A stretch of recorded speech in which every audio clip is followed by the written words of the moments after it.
भारत की राजनीतिक सियासी सरगर्मी इस वक्त बढ़ी हुई है और हाल ही में बिहार चुनाव में हार का मुंह देख चुके प्रशांत किशोर की प्रियंका गांधी से मुलाकात की आखिर क्या मायने निकाले जाएं, इस पर बात करेंगे हमारे सहयोगी अंकुर त्यागी से। अंकुर, बहुत स्वागत है। और प्रशांत किशोर जो बिहार में चुनाव तो हारे, लेकिन चुनाव जितवाने के लिए वो फेमस रहे और अभी प्रियंका गांधी से उनकी मुलाकात हुई है, इसके क्या मायने हैं? देखिए आशीष, काफ़ी दिलचस्प खबर है। डेवलपमेंट काफ़ी एक तरह से मतलब एक थोड़ा सा आश्चर्य हो रहा है सभी को कि प्रशांत किशोर अभी तो बिहार में चुनाव लड़ रहे थे, उनकी पार्टी को वो उतनी सफलता नहीं मिली, लेकिन अब वो वापस उसी रोल में आ गए हैं जो रोल उनका पहला रहा है, जिससे शुरू किया था उन्होंने शुरू किया था। अब काफ़ी इंटरेस्टिंग है कि उन्होंने प्रियंका गांधी से मुलाकात की। तो ये खबर 2-3 दिन पहले मुलाकात हुई है। अब कयास अलग अलग तरीके के काफ़ी लगाए जा रहे हैं। एक कयास तो ये है कि क्या वो वापस कांग्रेस में आएंगे या कांग्रेस की बाहर से मदद करेंगे। दो बड़ी बातें हैं। अब इसमें एक पहला पॉइंट तो ये है कि पहले भी उन्हें ये पद ऑफर किया गया था कि भाई आप एक कांग्रेस में एक एक्शन ग्रुप है, आप उसमें आ जाइए। तो उस वक्त ये माना जा रहा था कि प्रशांत किशोर पार्टी में बड़ा पद चाहते थे, तो इसलिए बात वहाँ बिगड़ गई। ये बात उस समय की है जब उन्होंने यूपी का इलेक्शन लड़वाया था कांग्रेस को। तो अब फिर से ये बात उठी है कि भाई प्रशांत किशोर को कांग्रेस में लाया जाए या उनकी मदद ली जाए। तो अब देखना दिलचस्प होगा कि प्रशांत किशोर पार्टी के अंदर से मदद करेंगे या बाहर से मदद करेंगे। तो ये तो तय है कि कांग्रेस अब इस स्ट्रेटजी पे तो जरूर काम कर रही है कि बीजेपी के जो भी ये तोड़ है, जो भी तिकड़मबाजी है राजनीति की, उसका जवाब उनको देना होगा देर सवेर।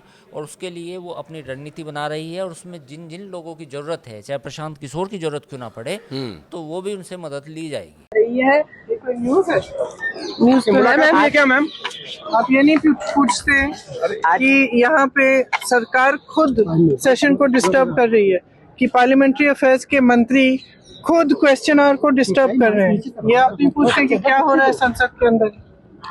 हम लोग जिस तरीके से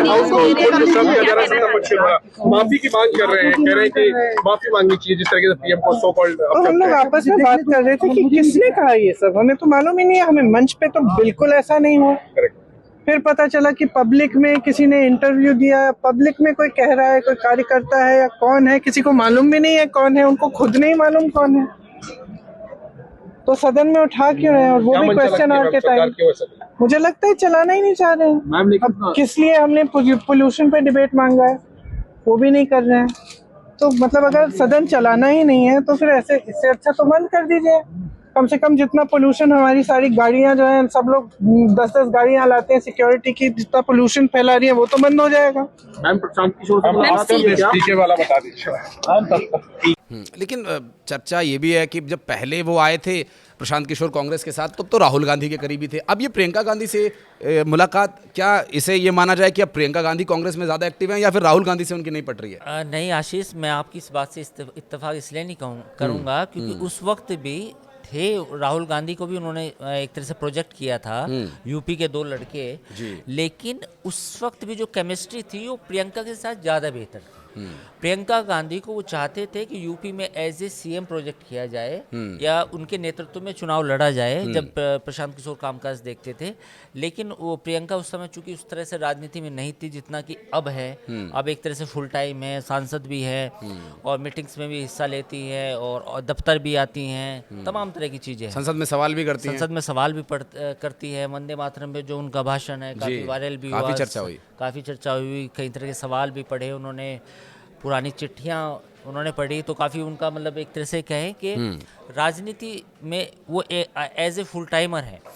तो ऐसे में प्रशांत किशोर और प्रियंका गांधी की जो केमिस्ट्री है वो पुरानी है। कहीं ना कहीं प्रियंका को लगता होगा कि प्रशांत किशोर के अंदर कुछ चीज़ें हैं जो वो डिलीवर कर सकते हैं कांग्रेस पार्टी के लिए।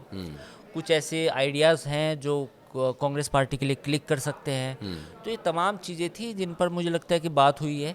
तो अब ये थोड़ा सा, हालांकि रोल क्या मिलेगा उन्हें प्रशांत किशोर को, ये थोड़ा सा अभी नेपथ्य है, क्योंकि अभी उसकी कोई आधिकारिक घोषणा भी नहीं हुई। और पहले भी जो आपने बताया कि पहले वो बड़ा पद चाहते थे, मसलन कई बार चर्चा ये भी हुई कि वो शायद राज्यसभा में कोई कुर्सी चाहते थे, वो नहीं मिली या क्या वजह हुई, खटपट हुई, वो फिर अलग हो गए, लेकिन अब वो वापस लौट कर आए हैं। तो क्या यहाँ पर उनकी भूमिका को कमतर आंका जाएगा या पार्टी में उन्हें मनमाना पद नहीं दिया जाएगा क्योंकि वो चुनाव हार कर लौटे हैं, या फिर कांग्रेस पार्टी की जो स्थिति है कि वो बैगर कांट बी चूजर वाली सिचुएशन है, इसलिए वो जो बोलेंगे वो करना पड़ेगा, ऐसी कोई सिचुएशन? आशीष, बहुत अच्छा सवाल आपने पूछा। आपने सवाल ये पूछा है, मैं दोबारा दोहरा देता हूँ अपने दर्शकों के लिए अपने शब्दों में अपने शब्दों में कि प्रशांत किशोर किस पोजीशन में है।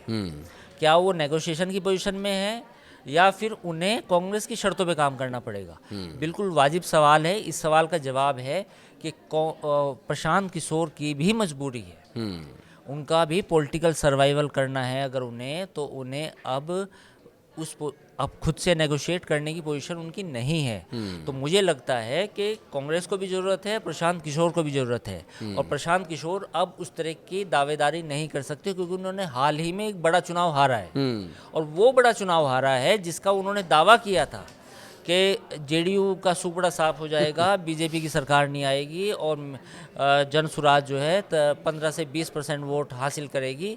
ये तमाम दावों के बावजूद उनके सबसे ज़्यादा कैंडिडेट्स की जमानत जब्त हुई, तो पॉलिटिकली तो उन्हें सेटबैक लगा।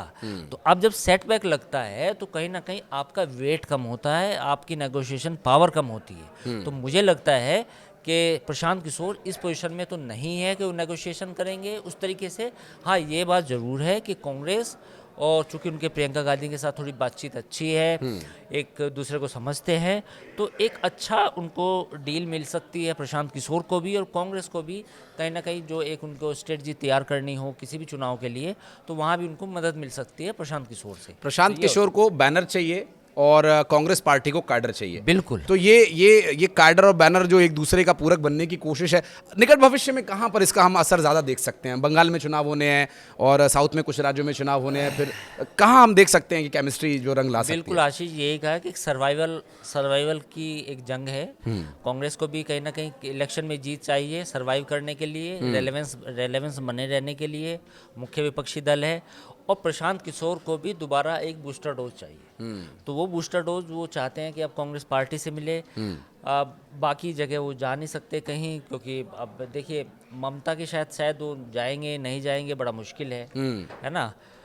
तो अब मुझे लगता है कि कांग्रेस कहीं ना कहीं उन्हें कुछ जिम्मेदारी देगी। वो कुछ साउथ में जो इलेक्शंस हैं अगले एक डेढ़ साल के अंदर जितने भी हैं उनकी जिम्मेदारी दी जा सकती है, या फिर जो बंगाल की बात है, बंगाल में भी एक बड़ी जिम्मेदारी उनको दी जा सकती है कि आप बंगाल के लिए पार्टी के लिए स्ट्रेटजी बनाइए। और इन दोनों ही जगह पर कांग्रेस लगभग न्यूट्रल की कंडीशन में है, और सर्वाइवल के साथ साथ मुझे लगता है अंकुर कि उन्हें रिवाइवल की भी ज़रूरत है। और ये रिवाइव अगर सही समय पर नहीं हुआ तो जो बहुत मजबूत तरीके से भारतीय जनता पार्टी नारा बुलंद करती है, वो कब असलियत में बदल जाए इसमें भी कहना कोई अतिशयोक्ति नहीं होगी। बहरहाल चूंकि विषय राजनीति के, इस पर हम चर्चा कितनी भी देर करेंगे तो वो और समय लेगा, और इसमें और गहराई में उतरने के लिए एक और हम पूरा लंबा चौड़ा अच्छा पॉडकास्ट लेकर आएंगे इसी टॉपिक पर कि क्या किंग बनने का सपना देख रहे अब किंग मेकर की भूमिका में फिर एक बार कांग्रेस पार्टी से जुड़ेंगे। कुछ कहना चाहें तो कमेंट सेक्शन में अपनी उपस्थिति दर्ज कराइएगा। धन्यवाद।